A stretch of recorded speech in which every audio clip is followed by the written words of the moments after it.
Salve amigos do Enferodonto. Hoje a gente vai falar um pouco na temática do concurso público. O ano de 2021 promete aí com muitos concursos e a gente continua nessa labuta, trazendo um pouco da nossa experiência nesse ramo público, né, nesse estudo direcionado para os concursos. E hoje a gente vai falar um pouco sobre SUS. SUS, que é justamente uma disciplina que abrange todas as áreas da saúde. Não há uma prova específica de SUS para cada cargo, ou seja, é uma matéria comum a todos os cargos. E como a gente está direcionando, no vídeo passado a gente comentou já algumas questões para o concurso de Macaíba, no Rio Grande do Norte, e hoje a gente continua nessa temática. Agradecer o pessoal que está se inscrevendo no nosso canal no YouTube, o pessoal que está também acompanhando a gente no Instagram, né? E hoje a gente vai falar sobre a evolução histórica do SUS. É um conteúdo que a gente tem que ser bastante objetivo. Ele vem sendo cobrado agora na maioria das provas. Quem vai se preparar aí para o ano de 2021, é bom dar uma estudada bem mais profunda na evolução do SUS, porque ele vai explicar muitas coisas que acontecem hoje, né? E eu costumo dizer que quando você está estudando SUS, e principalmente quando você está estudando a evolução do SUS, é bom a gente deixar a utopia dos textos constitucionais com a realidade presente, porque a prova ela não vai se basear na sua realidade presente, mas sim no que a utopia busca a partir dos textos constitucionais. Então a gente vai trabalhar muito a questão literária do SUS, a questão de como ele foi objetivado, como ele é pensado, como as coisas deveriam ser. E claro, você individualmente vai fazer seu julgamento de valor. Será que é isso mesmo? Será que não? Mas, por favor, na prova, utilize o senso crítico do estudo literal, porque é isso que o examinador quer, tá certo? Então a gente vai conversar um pouquinho, vamos resolver algumas questões. SUS constitucional, evolução histórica do SUS. Logo a gente também está trazendo a Lei 8080/90, 8.142, o decreto que regulamenta a 8080, que é o 7508, perdão, 04 de 2011, que vai falar das redes, programação justamente da regionalização, da hierarquia, além do COAPS, que é o Contrato Organizativo de Atenção para os Serviços de Saúde, e assim por diante. Hoje, não vou fugir do tema, vamos ao SUS constitucional. Se você gostar, por favor, se inscreve no nosso canal, dá o seu joinha. Isso ajuda a gente a avaliar o nosso trabalho e buscar a cada dia mais prestar um serviço melhor. Então vamos lá. Nós temos um marco histórico, um entendimento histórico do Brasil, né? O Brasil, por assim dizer, já era, antes de ser descoberto, em 1500, já era, na verdade, habitado pelos nossos indígenas, não é isso? E nós temos uma cultura indígena, e esses índios eles realizavam algum tipo de atividade que estava relacionada à cura das moléstias que ali existiam, né? Lógico que há uma grande integração da medicina indígena com a questão da espiritualidade, com a questão da integração com o meio ambiente físico e espiritual. Existe se você buscar a antropologia, chama-se de animalismo. É uma religião que cultuava os animais, que cultuava pedras, que cultuava o sol, os astros. Então, os nossos índios, eles eram e ainda são animalistas. E a gente também, de certa forma, não deixou esse instinto animalista de atribuir características religiosas, características sobre-humanas, características de fé a objetos e coisas inanimadas. Então, isso é o que marca principalmente o processo de saúde e doença no período pré-científico, por assim dizer. Era isso mesmo, a atribuição das doenças relacionadas a um mau espírito, a um castigo, a uma interferência da natureza, e não a questão científica da coisa como um agente etiológico, uma interação entre um hospedeiro, um ambiente e um agente. E é isso que nós temos na grande prática da medicina do Brasil no período colonial. Era uma medicina voltada para o xamanismo, que é a invocação de espíritos, é uma medicina voltada para a fitoterapia, que era a utilização de ervas, de ungüentos, de raízes, de chás, de infusões para a cura do processo patológico. Então nós temos lá termo bastante utilizado, chama-se curandeirismo e práticas voltadas para a invocação dos deuses. E essas práticas é isso que a gente falou, é o animalismo, é uma prática relacionada com justamente a religião. A doença era vista como a provação dos deuses, isso aí veio da cultura indígena, isso veio dos primórdios da cultura europeia, até o avanço da era cristã, né? E ainda muito presente também no cristianismo, tá certo? Então nós temos aqui o misticismo, os físicos e os cirurgiões barbeiros. Foram os primeiros profissionais, por assim dizer, a realizarem procedimentos cirúrgicos no Brasil.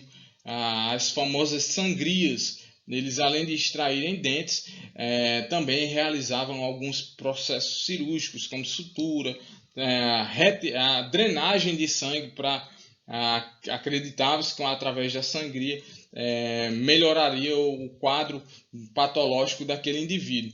E era uma medicina liberal, ou seja, não existia uma regulamentação, na verdade não existia um aparelho que regulamentasse, não existia sequer formação de profissionais. Eram pessoas com base na sua experiência, com base no seu senso comum, que realizavam práticas de cura ou mais próximas disso, né?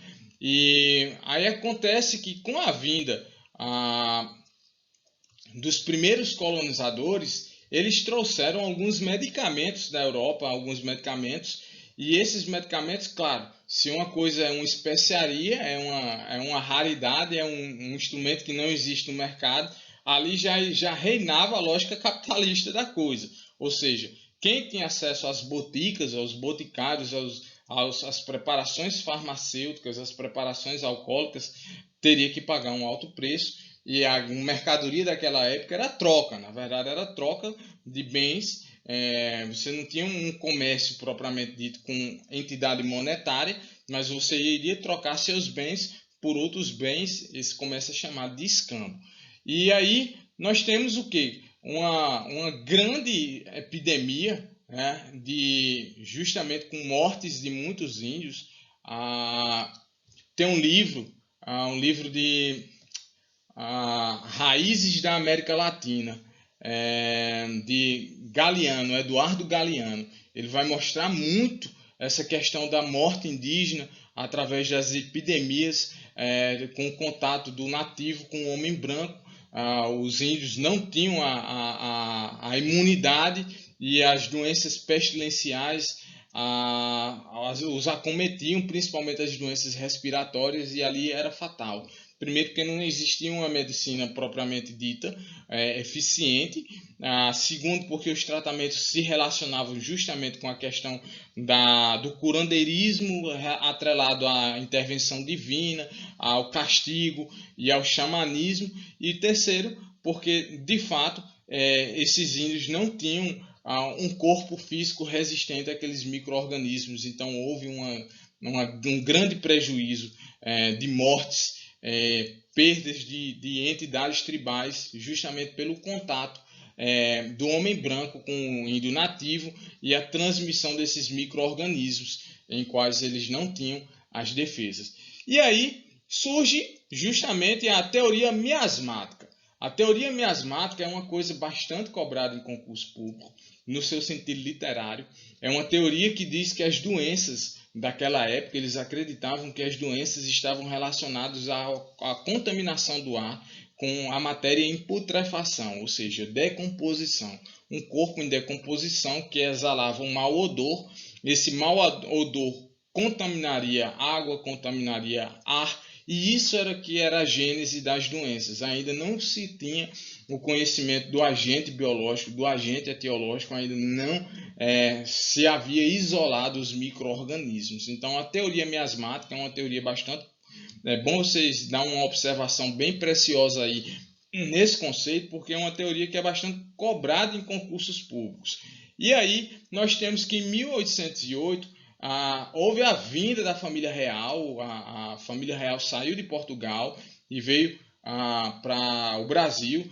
Tem um livro, 1808, de Laurentino Gomes, que vai mostrar muito bem a vinda da família real por pressões justamente do imperador Napoleão Bonaparte, que estava ameaçando a família real, inclusive de invadir Portugal, caso Portugal não fizesse bloqueio comercial com a Inglaterra, porque a França vivia em pé de guerra com a Inglaterra pela conquista do poder econômico, pela conquista do mercado, por assim dizer, mercado marítimo. E Portugal era justamente o parceiro comercial da Inglaterra, um forte parceiro comercial, e aí a Inglaterra fez uma proposta muito aparentemente vantajosa para a coroa portuguesa, que foi justamente escoltá-la para o Brasil e escondê-la lá e continuar com a comercialização de produtos, que só teve vantagem para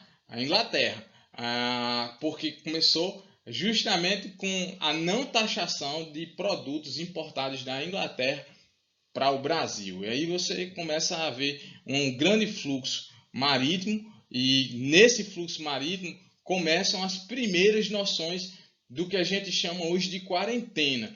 Pois é, os portos começaram a criar serviços de vigilância nos portos para evitar que pessoas contaminadas chegassem ao Brasil e assim provocassem epidemias. Primeiro, para garantir a questão trabalhista. O país vivia de mão de obra escrava, de escravidão da população africana e da população indígena, e se perder essa mão de obra por morte, por doença, era um prejuízo terrível. Primeiro porque a coroa portuguesa não trabalhava, ela simplesmente parasitava os recursos do nosso belo Brasil e exportava para garantir o seu luxo. Então, perder trabalhadores por doença não era um negócio viável. A partir daí, começou-se justamente as noções de epidemiologia e controle e vigilância sanitária nos portos, inclusive com o conceito de quarentena que a gente vai ver lá na frente, com o nome de lazareto. Ele tinha como função justamente deixar ali isolado pessoas com sinais de hanseníase, sintomas respiratórios, até que chegasse numa situação que ele pudesse voltar às cidades ou à sua atividade comercial com um mínimo de segurança para que não haja um contágio de outras pessoas. E na grande maioria das vezes estava preocupado mesmo era com a saúde da coroa portuguesa que estava lá. Então, nós temos aqui em 1922 a vinda da família real, e essa vinda da família real foi positiva no seguinte sentido: livros vieram de Portugal para o Brasil. Além disso, Dom João instituiu a formação de médicos. Então, a partir daí, uma medicina que não era regulamentada, que não existia uma formação, começou a ser produzida no Brasil. E aí a gente passa a sair de vamos dizer assim, de uma era obscurantista, uma era escura, e passa, trazendo um termo um pouco filosófico, a uma era iluminista, né? Com uma medicina, vamos dizer assim, melhor qualificada e talvez até superando a teoria miasmática, como a gente vai ver lá na frente. Atentem, pontos importantes: curandeirismo marca o início do Brasil colônia. Uma medicina praticada pelos indígenas, relacionada ao paganismo, adoecimento por questões de deuses, questões de castigos. Depois, contato com os jesuítas, eles trazem as suas boticas. Eram bolsas com os principais medicamentos utilizados lá na Europa. Mas esses medicamentos não eram acessíveis à população brasileira, que em sua grande maioria era formada de nativos, indianistas, índios. Esses índios morreram, muitos. Querem conhecer bem a história? Procurem o livro Raízes da América Latina, de Eduardo Galeano. Vai dar um perfil de como foi o sofrimento dessa população indígena nos primeiros anos de colonização, não só portuguesa, mas espanhola, também no continente sul-americano. E aí nós tínhamos uma coisa muito presente, principalmente nas cidades, que eram as teorias miasmáticas. Inclusive, essa teoria levava à migração dos cemitérios que eram nos centros das cidades para as periferias, para não estar contaminando as pessoas com o suposto ar contaminado decorrente da matéria em decomposição pelos corpos que ali estavam. E aí nós temos o que? A vinda da família real em 1822. Dom João vem com seu aparato burocrático, vem com seus tesoureiros, médicos, servidores públicos, e a partir daí começa uma nova realidade em medicina no Brasil, principalmente com a higiene de portos e das cidades. Lembre, a primeira, aí o próprio Dom João cria isso aqui, ó, polícia médica, que a polícia médica visava justamente barrar pessoas que estavam com sinais de doenças respiratórias ou até mesmo hanseníase, levar para um instituto de quarentena ou impedir de fato que esse navio chegasse ao Brasil. Mas não era porque eles queriam que essa doença fosse controlada, mas sim para não interferir num prejuízo maior, que era justamente a atividade comercial. Então aqui nós temos algumas imagens. Nós temos aqui a vinda dos portugueses, uma pintura aqui com os índios. Nós temos outro índio aqui, outra imagem aqui. A forte relação da medicina indígena com a fitoterapia, a religião que a gente chama animalista, né? Nós temos aqui as práticas da cultura africana, que muito influencia também. Nós temos uma fitoterapia bastante influenciada pela cultura africana no Brasil. Aqui nós temos um registro histórico dos lazaretos. Aqui essas pessoas ficavam aqui nessas jaulas em quarentena. Isso aqui era chamado de lazareto e eram utilizados principalmente nas regiões portuárias. Aí você tem Bahia, você tem Rio de Janeiro, a cidade de Salvador. Então nós temos principalmente esses portos de entrada do comércio marítimo, né? E aqui nós temos a organização da cidade, uma cidade que nessa pintura já mostra um certo fluxo de pessoas. E hoje, em tempos de coronavírus, nós sabemos o que é que causa um alto fluxo de pessoas, não é isso? Então, ó, falando de concurso, Brasil Colônia vai de 1500 a 1822, um marco muito importante é em 1808. Será que eu vou conseguir escrever aqui? Não vou conseguir não. Então vamos lá. 1808, com a vinda da família real, e aí o surgimento da polícia médica, o surgimento das primeiras ações de uma medicina mais científica no nosso país. Não havia medicina científica e era essencialmente curativista. Nós não temos, por um longo período no Brasil, uma medicina orientada para o efeito preventivo. Nós temos uma medicina orientada justamente para tratar aquele problema daquela maneira, naquele exato momento. E aí nós temos os índios, que competiam com os jesuítas, que competiam com os barbeiros, que por sinal foram os primeiros cirurgiões a realizarem procedimentos aqui no nosso Brasil colônia. E a teoria miasmática, que está relacionada justamente ao ar pestilento, as doenças eram causadas justamente pelo contato. Aqui está fazendo calor hoje, Paraíba, Patos, choveu ontem, hoje está fazendo calor aqui. Mas vamos continuar. E aí o ar pestilento causava essas doenças. Uma coisa interessante foi esse alvará de 22 de janeiro de 1810, que a polícia médica levava os escravos doentes a ficarem justamente no lazareto.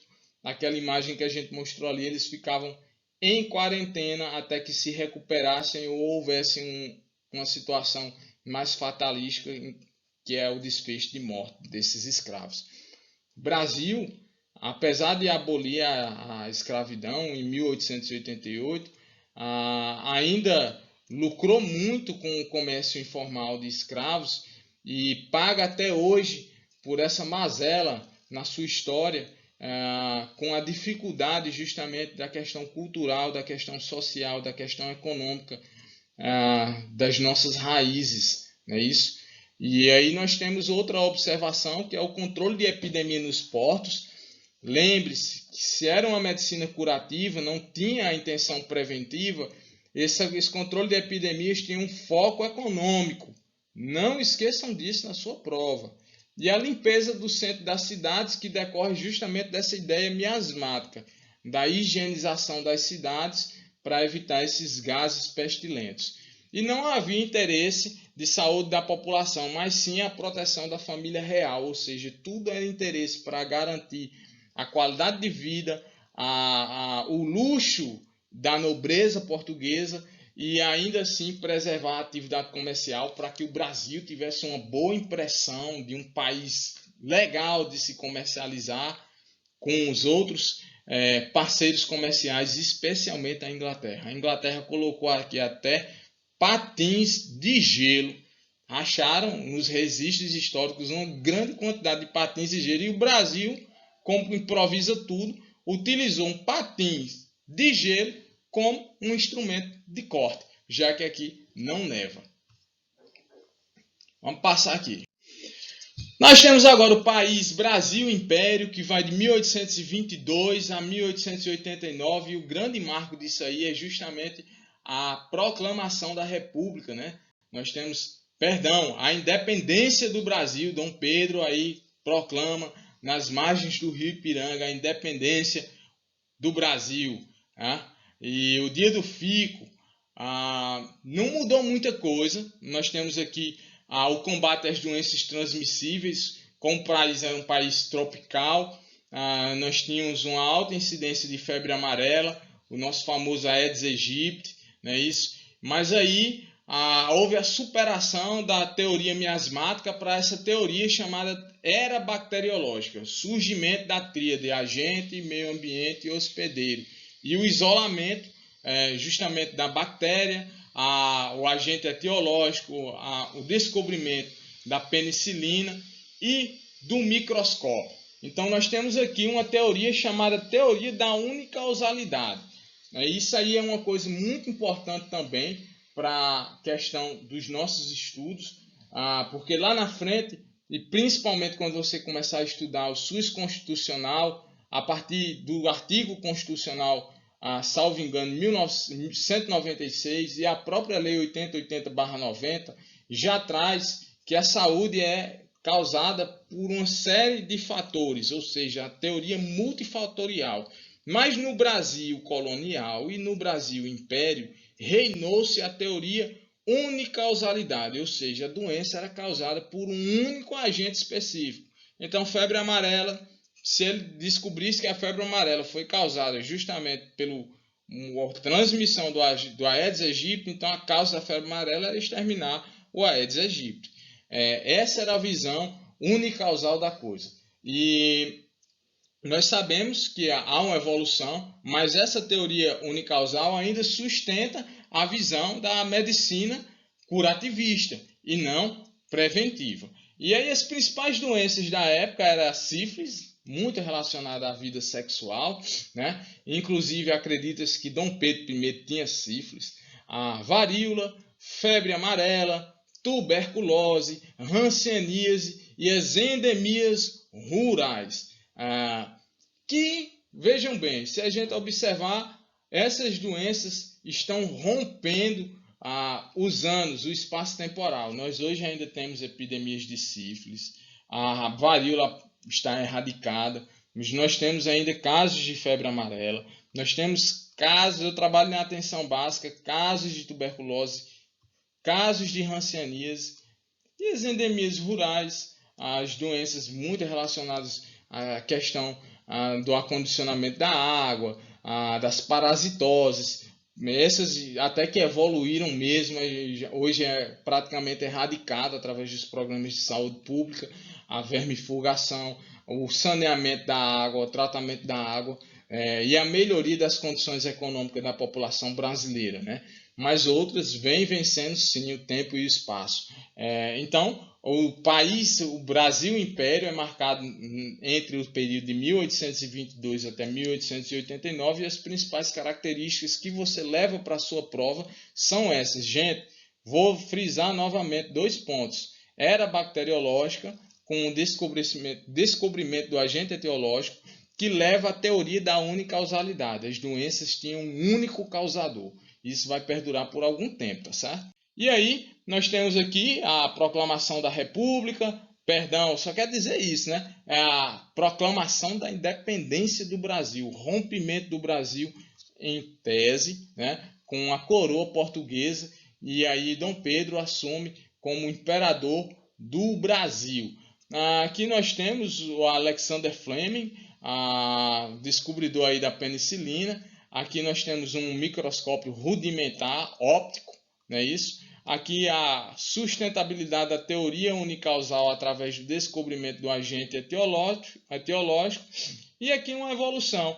O conhecimento místico ou curandeirismo passou para a teoria miasmática, e a teoria miasmática foi superada pela era bacteriológica, que é importantíssima.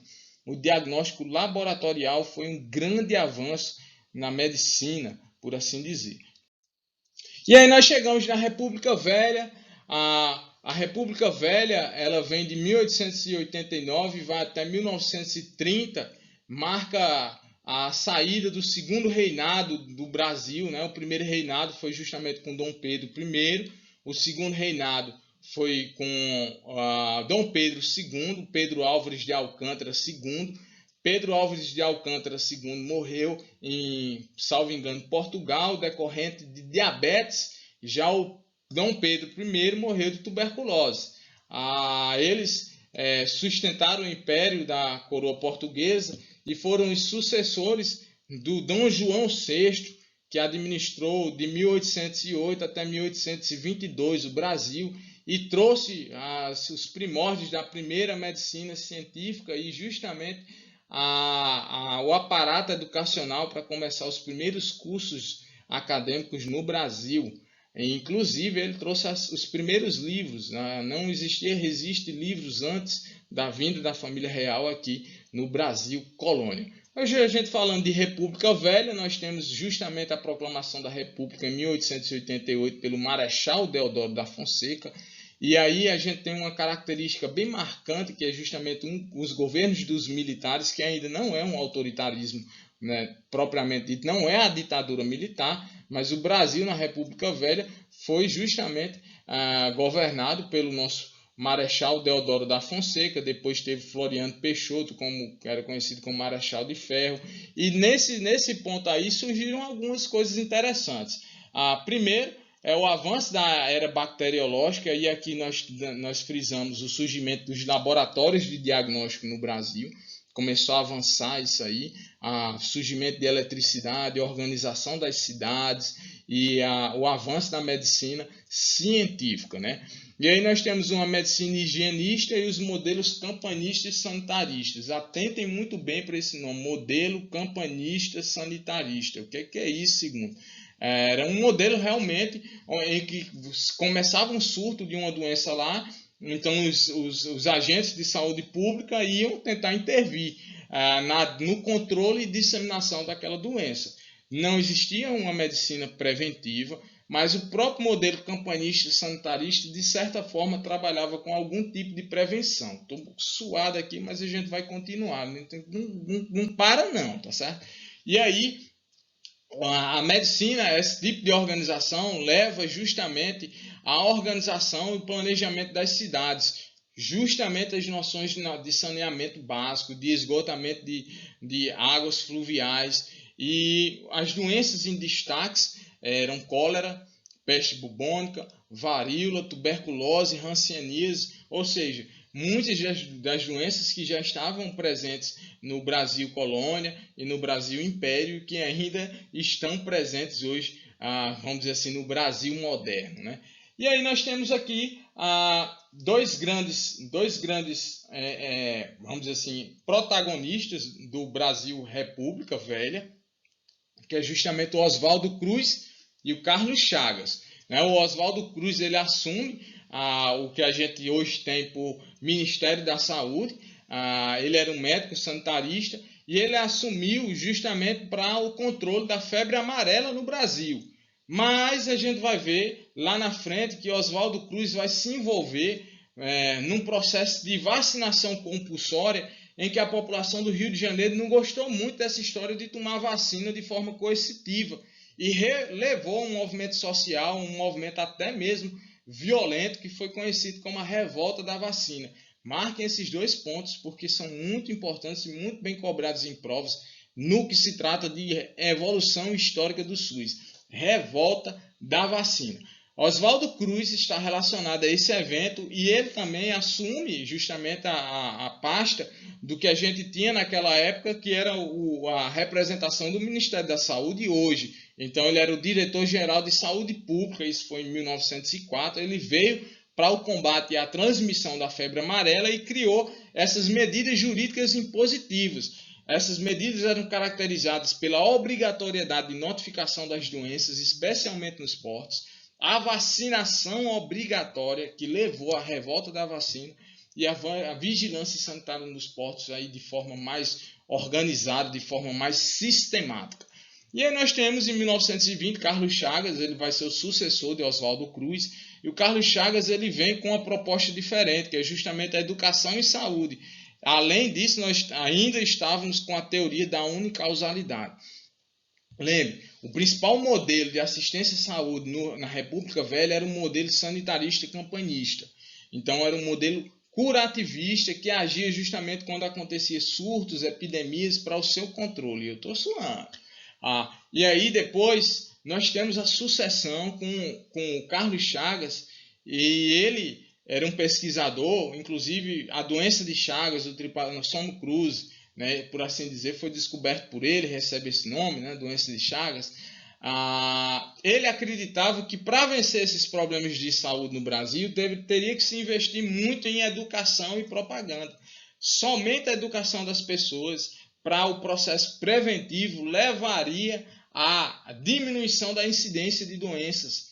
E ele estava certo, né? Foi uma decisão altruísta, uma decisão moderna, para um Brasil, vamos dizer assim, ainda enraizado com pensamentos retrógrados. E outro marco importante, que aí vocês vão ouvir muito esse nome associado a justamente esse nome, CAP, Caixas de Aposentadoria e Pensão. O famoso Lei Eloy Chaves. Eloy Chaves, naquela época, era, salvo engano, um deputado, e ele criou uma lei que ajudava, que obrigava, que determinava que as empresas elas criassem fundos para arrecadar recursos para se investir no tratamento de acidentes de trabalho ou doenças relacionadas ao trabalho.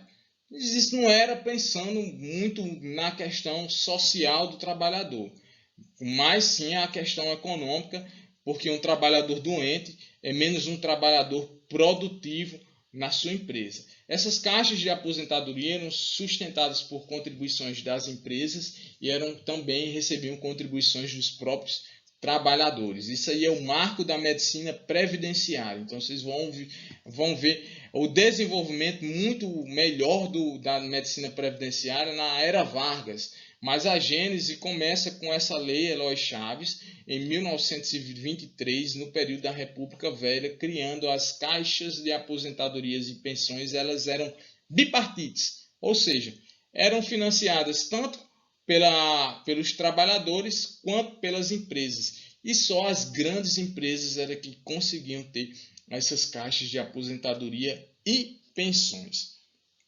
Vamos avançar um pouquinho. Aí nós temos aqui o Oswaldo Cruz, o Carlos Chagas, a famosa alegoria aqui da República Velha, é a proclamação da República com os canhões voltados para o parlamento brasileiro. Nós temos aqui um modelo de uma rua tradicional do Brasil.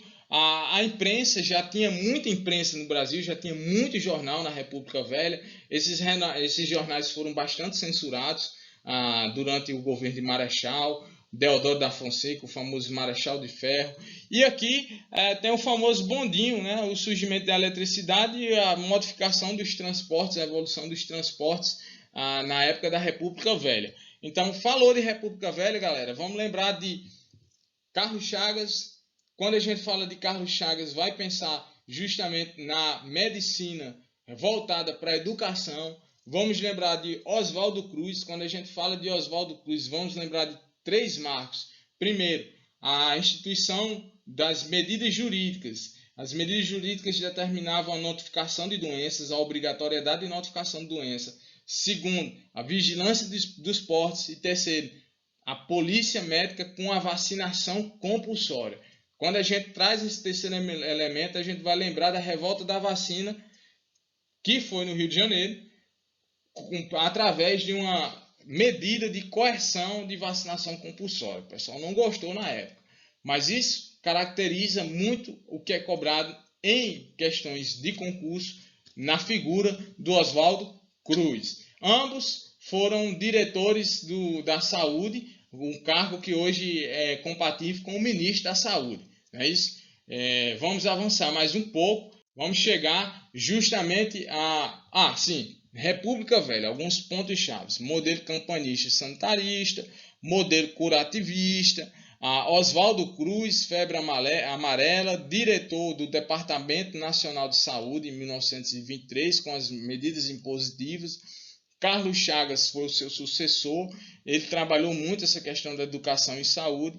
O Eloy Chaves, com a CAP, as caixas de aposentadoria e pensão, e isso estava relacionado muito às péssimas condições de trabalho, às doenças profissionais. E o CAP foi justamente devido a uma pressão popular do movimento grevista, que levou justamente esse deputado a propor a formação dessas caixas de aposentadoria com financiamento bipartite, trabalhadores e empresas. Tá certo? E aí nós chegamos justamente na era Vargas, 1930 a 1964, e aí a gente tem justamente a criação do MESP. Em 1930 ele criou o Ministério da Educação e Saúde. Isso aí é uma coisa que também é muito bem cobrado em provas. Lá na frente a gente vai ver que a saúde foi desmembrada da educação, mas inicialmente o Ministério da Educação e Saúde era um único ministério, certo?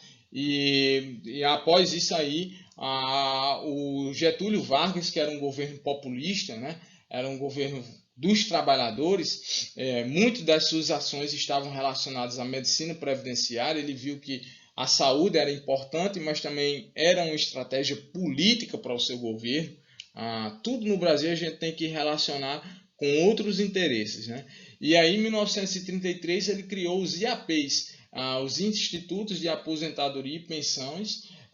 Esses IAPs é uma evolução das CAPs em 1923, da Lei Eloy Chaves, né? E a característica importante dos IAPs era justamente o financiamento tripartite. Antes nós tínhamos o CAP formado pelos trabalhadores e as empresas, e agora os IAPs eles têm 3 financiamentos: o governo, a empresa e os trabalhadores. E pelo fato de acontecer esse financiamento tripartite, então a administração desse fundo deixa de ser de cargo da empresa e passa a ser de cargo do próprio governo. E lá na frente vocês vão descobrir que esse dinheiro que era arrecadado nos IAPs, ele foi desviado para a corrupção. Ele não foi utilizado para a medicina dos trabalhadores, para a prevenção de doenças, para os tratamentos, para a reabilitação, além das pensões quando houvesse invalidez do trabalho ou até mesmo morte, né? E aí cria-se esse marco jurídico no Brasil, que é a consolidação das leis trabalhistas. Quem faz medicina higienista, medicina do trabalho, seja enfermeiros de trabalho, técnico de segurança do trabalho, médico do trabalho, eles vão trabalhar muito com as normas regulamentadoras que tratam justamente da regulamentação da higiene e segurança no trabalho. A gênese foi justamente no governo da era Vargas, com a CLT. Em 1953, ele desmembrou o MESP, deixou de ser o Ministério da Educação e Saúde Pública e passou apenas a ser o Ministério da Saúde de um lado e o Ministério da Educação do outro. Nós temos aqui o Vargas, foi um governo marcado por muitas movimentações populares, a criação do Ministério da Saúde, deixou de ser MESP e passa a ser o Ministério da Saúde. Isso aí é pegadinha de prova. Já vi muita prova dizer que o Ministério da Saúde surgiu na Constituição de 1988. Não. O Ministério da Saúde ele surge na era de Vargas com o desmembramento do MESP. E aí a evolução da medicina previdenciária. Atentem isso, vocês vão ver muitas questões que buscam lhe confundir justamente com a gênese do SUS. Porém, o SUS, o Ministério da Saúde, ele tem visibilidade de fato justamente com a visão da oitava semana, da oitava Conferência Nacional de Saúde, que foi a base do SUS constitucional, justamente com a Conferência de Alma-Ata, certo? Mas, para efeitos de prova, por favor, quando perguntar lá a gênese do SUS, aí você vai lembrar de Vargas, vai lembrar do MESP e vai ver que ele foi criado na era Vargas, tá certo? Então, vamos adiantar mais um pouco aqui. Nós temos o período do autoritarismo, que não é a República Velha, mas também representa um governo dos militares, e esse governo dos militares é marcado justamente pela alta adesão de uma medicina vamos dizer assim, altamente custosa, a vinda de empresas, uma medicina especializada, investimentos em grandes hospitais, não havia investimento, vamos dizer assim, de qualidade na saúde pública, no efeito preventivo. A medicina lucrou muito na República Velha com procedimentos de altos custos, planos de saúde, formações de mega complexos. E aí você vê a especialidade da medicina. Ao invés de ver o ser humano como um todo, ele vai departamentalizar nas diferentes especialidades médicas. E isso é uma característica que evoluiu bastante nesse governo da República dos militares, né? O autoritarismo. Então aqui nós temos a fusão dos IAPs. O IAP foi bastante criticado com essa questão da corrupção, né? E aí criou-se o INAMPS, o Instituto Nacional de Previdência Social. Ele sucedeu justamente os IAPs que foram criados na era Vargas, e depois foi criado começou com o INPS, que era o Instituto Nacional de Previdência Social, e só depois de 11 anos foi criado o INAMPS, que era o Instituto Nacional de Assistência Médica da Previdência Social. Galera, essas siglas são importantes a gente memorizar, porque eles são objetos de confusão. Há uma leitura rápida, eu mesmo fui traído aqui pela visão, certo? E o examinador ele pensa nisso. Às vezes ele troca a sigla para fazer a pegadinha e lhe induzir ao erro. Então, por favor, gravem bem essas siglas, os IAPs, CAPs, INPS, INAMPS, justamente para você não cair no erro da visão, da leitura rápida e na pegadinha, na escorregada da casca de banana, tá certo? Então, marco importante da era do autoritarismo é o surgimento do INAMPS. O INAMPS ele foi uma evolução do INPS, que era o Instituto Nacional de Previdência Social, que fundiu todos os IAPs. Uma característica dos IAPs, que eram os Institutos de Atenção e Previdência Social, de assistência à previdência social, é que esses IAPs eles eram organizados por categoria profissional. Então nós tínhamos o IAP dos bancários, tínhamos o IAP dos ferroviários, tínhamos o IAP dos servidores públicos, nós tínhamos o IAP, sei lá, da construção civil, dos engenheiros, dos advogados, enfim. O autoritarismo, o governo dos militares, ele pegou todos esses IAPs que eram organizados por categorias e transformou em um instituto, que era o Instituto Nacional de Previdência Social, que tempos depois evoluiu para o Instituto Nacional de Assistência Médica e Previdência Social, que aí nesse ponto começa justamente essa descaracterização do SUS, né? Na verdade, ainda não existia esse princípio da universalidade do SUS. Então, aqui, o modelo, além de ser curativista, ele era excludente. Se você estava no mercado formal de trabalho, contribuía para o INAMPS, contribuía para a Previdência, você tinha acesso à medicina previdenciária. Mas se você não fazia nada disso, ou você tinha recurso para arcar com o seu plano de saúde privado, ou iria depender da assistência filantrópica, era chamada das Santas Casas de Misericórdia. Era uma assistência aos desamparados, aquelas pessoas que não tinham recursos para arcar com as suas despesas de saúde. E claro, não precisa ser literal para saber que a assistência filantrópica era de baixa qualidade. É isso? Então, nós temos o movimento da reforma sanitária. Devido a essa assistência de baixa qualidade, foi que a sociedade civil organizada começou em 1970. Aí nós temos movimentos de juristas, nós temos movimentos de personalidades culturais, de pensadores críticos, de profissionais de saúde, médicos, enfermeiros, da organização da sociedade como um todo, para repensar no modelo de saúde que estava vigente naquela época. Será que isso é a saúde que nós queremos? E esse modelo da reforma sanitária foi muito influenciado futuramente para essa conferência que aconteceu justamente no Uzbequistão. Hoje é Rússia, né? Antes era a antiga União Soviética, né?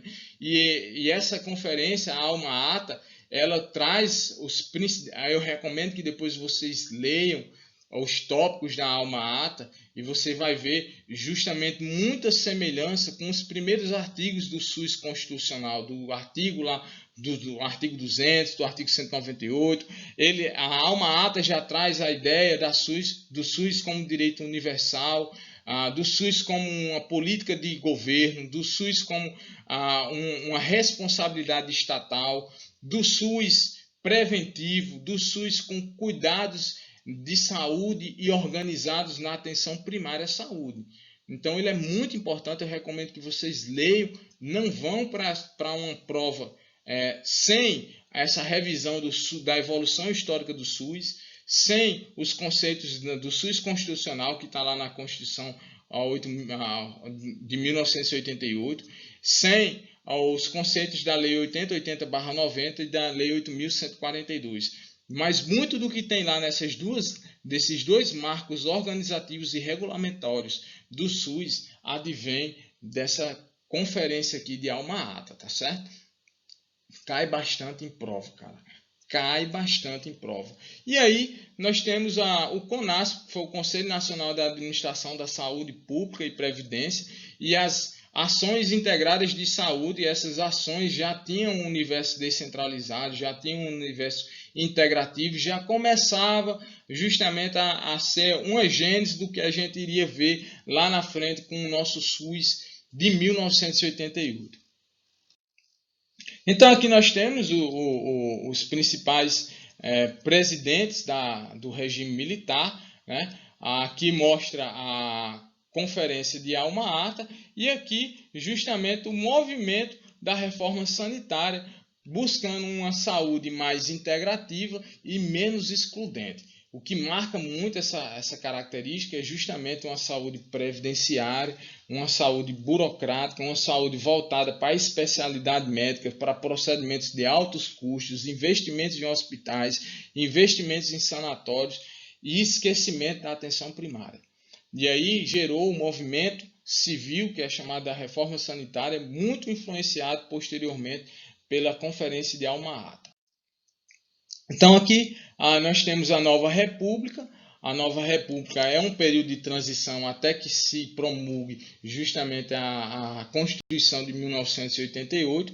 E em 1986 nós temos essa famosa Conferência Nacional de Saúde, que foi justamente a primeira conferência que veio com a participação popular. Então foi a primeira conferência em que o povo realmente participou do planejamento das ações e serviços de saúde.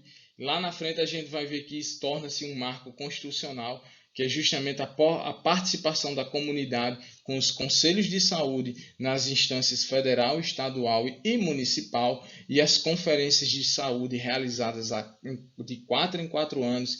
Isso é a Lei 8.142, que trata do controle social do SUS. E aí nós temos em 1987 a criação do Sistema Unificado Descentralizado de Saúde. Esse vamos dizer assim, é o primo mais próximo do SUS, o primo velhinho mais próximo do SUS, né?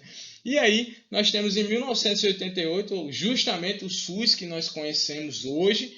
E aí eu volto a dizer, o SUS que a gente estuda para concurso às vezes é um pouco distante do SUS que a gente vive na vida real, certo? Mas a gente quer apresentar aqui o SUS do concurso, o SUS da utopia, o SUS da idealização, o SUS que nós realmente queremos, certo?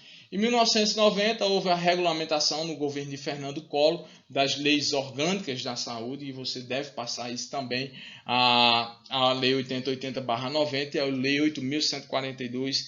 Isso aqui, meu amigo, é o arroz e feijão de cada concurso.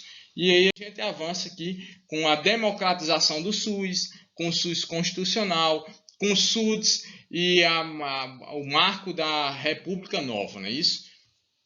Vamos tentar exercitar aqui um pouquinho. A gente trouxe aqui 5 questões para finalizar o nosso comentário hoje.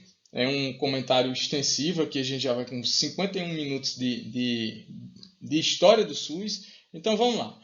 Essa banca é do CESP, esse concurso foi da Prefeitura de Vitória em 2007, é de nível superior. Ele diz assim: acerca dos diversos momentos que delinearam a política de saúde no Brasil, assinala a opção correta. Eu vou desligar aqui a minha câmera para não cortar a questão, tá certo? Então vamos lá. Nós temos assim, item A, ele quer saber a respeito dos diversos momentos que delinearam a política de saúde no Brasil, SUS constitucional. Historicamente, item A, no Brasil, o Ministério da Saúde responsabilizou-se totalmente pelos problemas de saúde, tanto no aspecto preventivo quanto de assistência médica. Galera, uma coisa que a gente vem desde o SUS colonial de 1500, 1822, 1889, 1930 até 1986 é um SUS altamente curativista. Então o aspecto preventivo começa justamente a partir da Lei 8.000, da Lei 8080/90 e do nosso SUS constitucional. Essa questão aqui não é o nosso item correto, tá certo? Ele quer aqui a opção correta. Aí ele diz aqui no item B: na virada dos anos 70 para os anos 80 do século passado, com o fim do regime militar, observa-se uma alteração nas políticas sociais com o objetivo de garantir o apoio das classes médias, que passaram a ser atendidas pelas instituições de saúde e do Estado. Olha, nesse período aqui, aparentemente é uma questão que seduz você, né? Mas lembre-se que não era a questão das classes médias, e sim a presença do regime contributivo previdenciário, o mercado formal de trabalho ou o mercado informal de trabalho. Eu ainda não vou descartar essa questão, vamos ver aqui mais outras questões. É uma questão que seduz, que deixa você confuso, mas no meu entendimento essa questão está errada, principalmente por esse aqui, ó. Na virada dos anos, no fim do regime militar está indo legal, certo? Com o objetivo de garantir o apoio das classes médias que passaram a ser atendidas pelas instituições de saúde do Estado. Não, eu agora tenho certeza, não é não, tá certo? Letra C. O movimento sanitário que deu origem à reforma sanitária brasileira iniciou-se nos anos 70 do século passado por um grupo de trabalhadores, na época ligados às comunidades eclesiais e à base do Partido dos Trabalhadores. O cabo aqui fez uma apologia ao PT, né? Nada contra o PT, mas o movimento da reforma sanitária não foi influenciado por isso aí, não. Foi influenciado justamente pela sociedade civil organizada, por pensadores, por médicos, enfermeiros, por filósofos, por pessoas bem intencionadas que queriam modificar justamente o sistema de saúde vigente. Vamos lá. Item D. Implantado no Brasil em 1964, o regime burocrático autoritário determinou um modelo de assistência à saúde que privilegiava as ações de saúde comunitária e pública. Nada, não. Foi o modelo que mais lucrou com a medicina curativista, com a formação de grandes complexos hospitalares, com a medicina altamente especializada. Esse item também não é resposta da nossa questão. Ele quer um item correto com base nos diversos momentos que delinearam a política de saúde no Brasil. Só nos resta agora a letra E. Vamos ver aqui o que é que nos diz a letra E. Na Constituição de 1988, no campo das políticas sociais, a saúde foi a área que mais sofreu transformações, como a democratização do poder local, que por meio dos conselhos de saúde estabeleceu novos mecanismos de gestão. Gente, está correto. O SUS ele veio com a proposta da descentralização, com a democratização, o SUS constitucional, né? O SUS marcado pela Constituição de 1988, veio com essa democratização, com a participação popular, depois a regulamentação com a Lei 8080/90 e a Lei 8.142, que instituiu os conselhos de saúde. Os conselhos de saúde são o quê? São espaços em que os usuários, em que a população vai participar da fiscalização, do controle e do planejamento das ações e serviços de saúde. Essa, com certeza, é a minha resposta, tá certo? Vamos avançar. A Banca Cetro, Prefeitura de Mairinque, São Paulo, essa questão é do ano de 2009, nível superior. Ele diz o seguinte: a 8ª Conferência Nacional de Saúde, 1986, criou a base para as propostas de reestruturação do sistema de saúde brasileiro e moldou as diretrizes do Sistema Único de Saúde. Assinale a alternativa que se refere a uma diretriz que fundamenta corretamente o SUS. Ele quer uma diretriz que fundamenta corretamente o SUS. Vamos lá. Atendimento integral com prioridade para as atividades preventivas sem prejuízo dos serviços assistenciais. Galera, isso aqui é uma extração literal como está escrito lá o texto constitucional. Tá certo? Aí a letra B, se ele quer o item correto, eu estou aqui com uma questão, com um item que me seduz bastante a assinalar ele como correto. Tá certo? Mas vamos ver aqui. B, centralização, objetivando o aproveitamento máximo dos recursos existentes e o bem-estar social. Só pelo esse fato aqui que ele está falando de centralização, risca isso. Não tem centralização. Pelo contrário, um dos princípios constitucionais é justamente a descentralização das ações e serviços de saúde, na lógica que esse serviço seja ofertado mais próximo do cidadão. Por isso que tem PSF, por isso tem UPA, por isso tem serviço de urgência e emergência em cada cidade, principalmente o programa de assistência primária, que é a estratégia de saúde da família. Item C, atendimento especializado, considerando o tratamento especializado das enfermidades do paciente. Olha, o SUS vem com o princípio que os problemas de saúde eles devem ser resolvidos pelo menos 80% justamente na atenção primária à saúde. Então, esse atendimento especializado jamais foi princípio do SUS. O que é que ele diz mais? Decisão profissional, eliminando a existência de variáveis como a comunidade na tomada de decisões. Pelo amor de Deus, comunidade está no SUS constitucional, é garantia constitucional, depois regulamentado pela Lei 8.142, questão também totalmente errada. E a letra E, lógica de decisões, agilizando a tomada das decisões e a centralização do atendimento, objetivando o bem-estar social. O SUS trabalha com a questão da epidemiologia, e o perfil demográfico da população para a tomada das decisões, aí também os sistemas de informação em saúde. Então, lógica de decisões também não é diretriz que fundamenta SUS, não. Então, um atendimento integral com prioridade para as atividades preventivas, sem prejuízo dos serviços assistenciais, certamente é a resposta à nossa questão. Inclusive, ele trouxe o texto transcrito de forma literal da norma constitucional. A terceira questão, o UFGD, residência multiprofissional, nível superior, Eu não sei, Universidade Federal, agora não sei dizer de onde é essa universidade. Vamos lá, vamos para frente. Nível superior 2013, vamos lá. Lê o texto a seguir. O movimento da reforma sanitária surgiu no início dos anos 60 da indignação de setores técnicos e intelectuais com o quadro de saúde no Brasil. Um marco histórico na luta desse movimento se deu com a 8ª Conferência Nacional de Saúde, acontecimento que incluiu a sociedade civil organizada no processo de construção de um novo ideário para a saúde. O conceito de saúde sustentado pela reforma sanitária tem como diretriz o conceito de saúde sustentado. Essa é a nossa pergunta. Esse texto aqui vem só para contextualizar, para trazer, vamos dizer assim, mais conteúdo, mas a nossa pergunta está objetivada aqui. O contexto de saúde sustentado pela reforma sanitária tem como diretriz. Vamos lá. Ratificar a qualidade de vida como uma conquista histórica da capacidade de criar e manter uma vida digna. O acesso à moradia, transporte, trabalho, lazer, alimentação, que permitam o desenvolvimento integral do sujeito, a educação da qualidade, que inclui todos numa sociedade mais equânime. Gente, isso aqui é o conceito multifatorial de saúde, esse inclusive é o conceito que você vai encontrar na Lei 8080/90, a Lei Orgânica da Saúde, né? E aparentemente é a nossa resposta da questão. Vamos ver aqui mais uns itens. Item B. Será que a reforma sanitária sustentou a diretriz de permitir o funcionamento do organismo dentro da excelência de suas possibilidades, o bem-estar social e a integridade psíquica?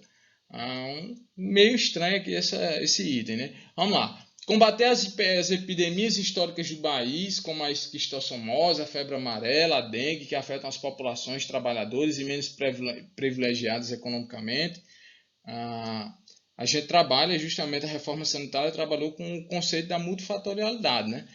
Não foi só combater as epidemias. Deshospitalizar e desinstitucionalizar as ações de saúde, compreendendo que as formas de tratamento da hanseníase, da tuberculose e dos transtornos mentais, bem como a atenção à saúde da população excluída dos quadros de trabalho formal, compunham um projeto eugenista. Questão muito descontextualizada, esse item muito desinstitucionalizar, deshospitalizar as ações de saúde. Pelo contrário, as ações de saúde ainda continuaram sim no seu caráter hospitalar. Passamos por um movimento antimanicomial para chamar desinstitucional loucura, mas esses itens ainda são muito presentes justamente na norma hoje no nosso SUS contemporâneo. E controlar a saúde de toda a população por meio de mecanismos de vigilância sanitária, epidemiológica e dos dispositivos de atenção básica na prevenção e promoção da saúde.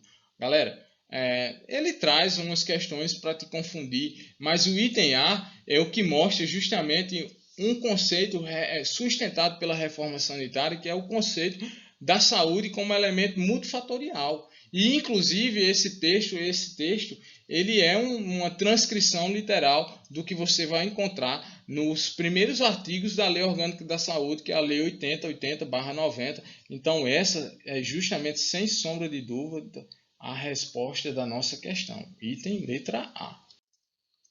4. Banca CESP, Residência Multiprofissional 2013 no superior. Ele diz o seguinte: o movimento que impulsionou a reforma sanitária brasileira defendia. Qual foi o movimento que impulsionou a reforma sanitária brasileira?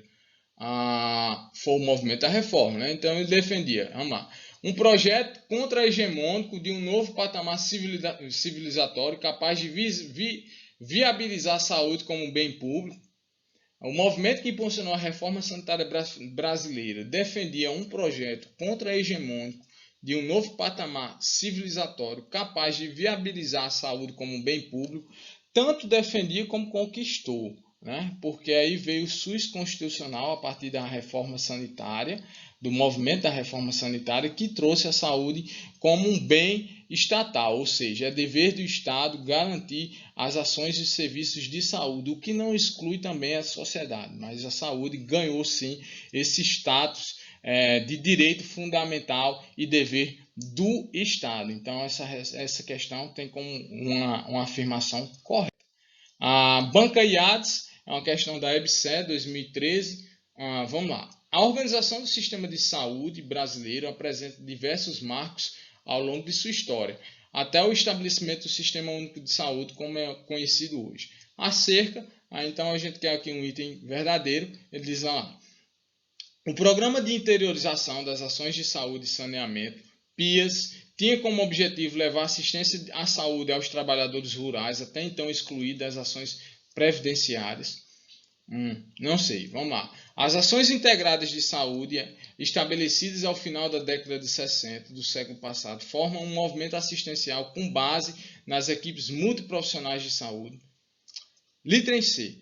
O Sistema Unificado e Descentralizado de Saúde, SUS, surgiu como uma consolidação das ações integradas de saúde, mas não adotava os princípios de universalidade e da participação popular como pilares importantes do sistema de saúde. O SUS tem a equidade como um princípio importante para buscar o equilíbrio entre as disparidades regionais no que diz respeito à saúde. A regionalização e hierarquização são princípios organizativos do SUS que dependem muito da União e menos dos estados e dos municípios para a sua implementação. Olha, gente, vamos lá. No meu entendimento, a resposta é a letra D. O SUS, ela tem como... Primeiro porque regionalização e hierarquização não dependem só da União, mas ele é tripartite. É União, é estados e municípios. Então, eu descarto a letra E.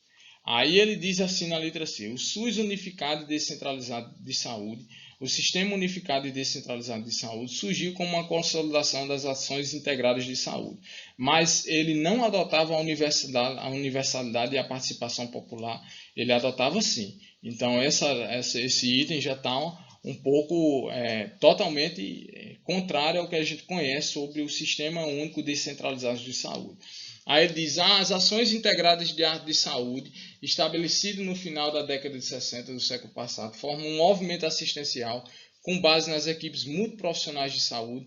Pelo contrário, eram equipes especializadas. Esse item também está errado, né? Ele era uma medicina altamente focada na especialidade médica. O Programa de Interiorização das Ações de Saúde e Saneamento, PIAS, tinha como objetivo levar assistência à saúde aos trabalhadores rurais, até então excluídos das ações previdenciárias. O Programa de Interiorização das Ações de Saúde e Saneamento, PIAS. Essa questão aqui, eu não escolhi essas questões, eu saí buscando aleatoriamente.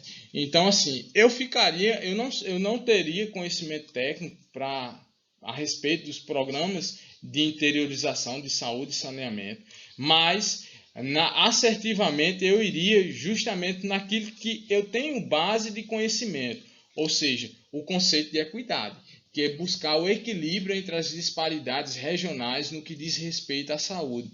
É o que o jurista Rui Barbosa diz: trabalhar com os iguais por iguais e os desiguais por desiguais nas medidas de suas desigualdades. Estudar, galera, é muito interessante, porque nem sempre você tem o conhecimento de todos os itens da questão. Às vezes você mata uma questão por eliminação, outras questões você não tem o conhecimento pleno de todo o conteúdo, mas existe aquela questão, aquele item que você tem uma certeza fiel que seja a resposta, que seja o seu item correto.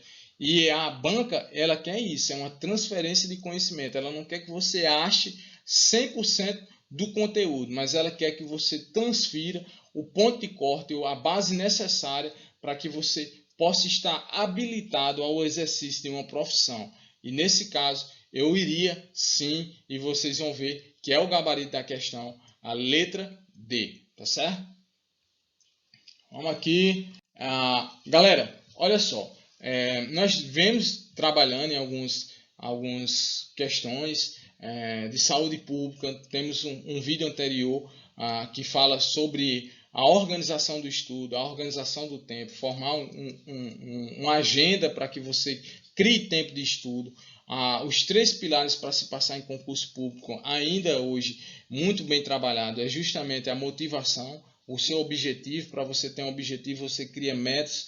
Nessas metas você vai ter um instrumento avaliatório. Nesse instrumento avaliatório você tem que ser capaz de tomar decisões. E essas decisões têm que ser decisões corretivas.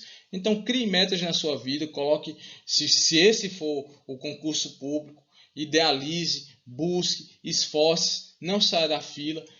seja respeitoso, tenha tempo para as outras obrigações como família, esporte, lazer, descanso. A sua sanidade física e mental vão fazer com que você desfrute, caso você passe no concurso, dos benefícios do cargo. Não adianta estudar para depois você estar doente sem beneficiar-se desse projeto de vida que você tanto lutou por ele. Então, tenha equilíbrio, estude.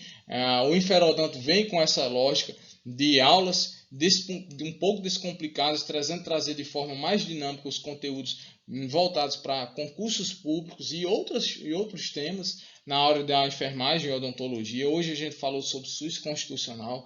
Eu deixo aqui um forte abraço para vocês. Mostro que estudar é uma coisa bastante dinâmica e cada um tem um perfil de estudo, mas estude. Vale a pena. E se você gostar, compartilha, se inscreve no nosso canal, acompanha nosso Instagram. A gente está trabalhando justamente para que com o seu sucesso nós também temos uma trajetória de sucesso, tá certo?